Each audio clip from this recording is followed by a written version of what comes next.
Hello everyone, this is Pankaj Kewat from Bermo Bokaro Jharkhand. और आज की हमारी क्लासेस रहेगी CMR 22 यानी कि डुप्लीकेट सर्टिफिकेट। डुप्लीकेट सर्टिफिकेट से आप क्या समझते हैं? Duplicate certificate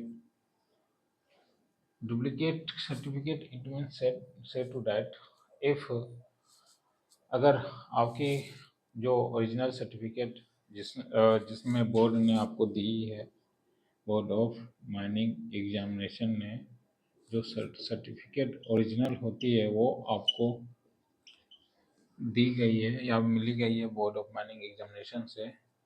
in the case वो सर्टिफिकेट आपकी कहीं भुला जाती है या फिर गुम हो जाती है या किसी कारण आपको नहीं मिल पाती है, तो उसके एवज में आप ये जो ओरिजिनल सर्टिफिकेट अगर आपकी कहीं गुम हो जाती है तो रेगुलेशन 22 के तहत आप डुप्लीकेट सर्टिफिकेट के लिए एक एप्लीकेशन दे सकते हैं बोर्ड ऑफ माइनिंग एग्जामिनेशन को या फिर DGMS को। देन आप आफ्टर वहाँ से आपको एक डुप्लीकेट सर्टिफिकेट ऑथराइज किया जाएगा, जो कि वही मान्यता होगा जो आपकी पहली सर्टिफिकेट की मान्यता थी। इसके बाद रेगुलेशन 23 कहता है certificate delivered to the manager. इससे आप क्या समझते हैं? जो आपकी सर्टिफिकेट होती है, सपोज डाइट किसी बंदे ने माइंस में ज्वाइनिंग किया एज ए ओवरमैन या फिर सरदार कॉम्पिटेंसी सर्टिफिकेट को लेके, तो जैसे ही ज्वाइनिंग होती है तो मैनेजर को आपकी योग्यता वाली सर्टिफिकेट यानी कि बोर्ड ऑफ माइनिंग एग्जामिनेशन के द्वारा दी गई सर्टिफिकेट या फिर निर्धारित पद के लिए जिसमें आपकी सर्टिफिकेट है, वो सर्टिफिकेट आपको रेगुलेशन 23 के तहत मैनेजर यानी कि माइंस मैनेजर सबमिट ले लेगा। सबमिट लेने का कारण में भी आगे चल के हम लोग देखेंगे, लेकिन आपको सबमिट करना होता है जो भी आपके पास ओरिजिनल सर्टिफिकेट रहता है। और ये मैनेजर आपको एक रिसिप्ट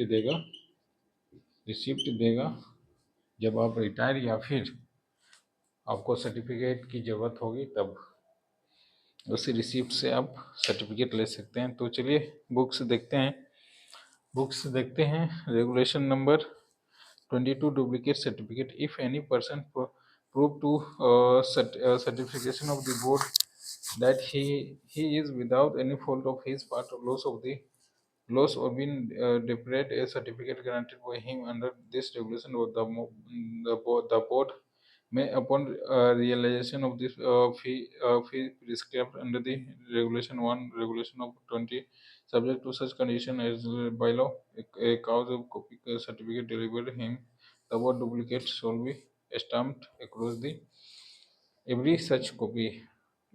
सेंटेंस के अकॉर्डिंग लिखा गया है कि अगर आपकी सर्टिफिकेट कहीं गुम हो जाती है बिना आपकी गलती से, तो आप सेम फी स्ट्रक्चर को लेके जो कि फी स्ट्रक्चर हम लोग रेगुलेशन नंबर 20 में देखे थे, सेम फी स्ट्रक्चर को लेके आप अपील करेंगे DGMS को, तो आपको एक डुप्लीकेट सर्टिफिकेट दी जाएगी जो कि डुप्लीकेट की मोहर लगी हुई रहेगी। तो ये सर्टिफिकेट के बारे में, डुप्लीकेट सर्टिफिकेट के बारे में आप रेगुलेशन नंबर 23 देखते हैं। Certificate to be delivered to the manager when the holder of overman certificate, Sardar certificate, engine driver certificate, gas testing certificate, employee in the mines in a capacity which require the possession of the said certificate, he shall be delivered to such certificate to the manager mines in which he is for the time being employed। कहता है पहला point कि अगर आपके पास mining सरदार का certificate है, ओवरमैन का certificate है या फिर गैस टेस्टिंग का सर्टिफिकेट है, जिसके तहत से आपको उस पद में नियोजन मिलती है, तो आपको सर्टिफिकेट जमा करना होगा माइंस मैनेजर के पास।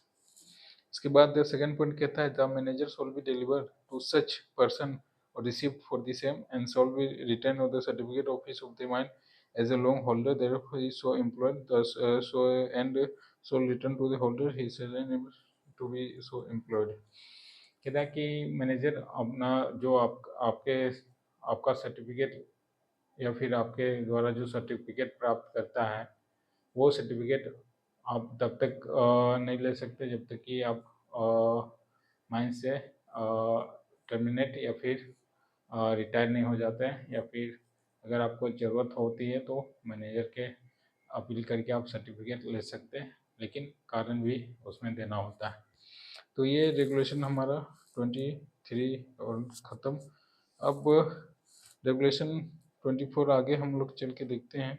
Suspension of calcination manager certificate, surveyor certificate, ओवरमैन certificate, engine driver certificate and guest testing certificate. तो आज की क्लासेस यहीं तक रखते हैं। बहुत बहुत धन्यवाद। Thank you.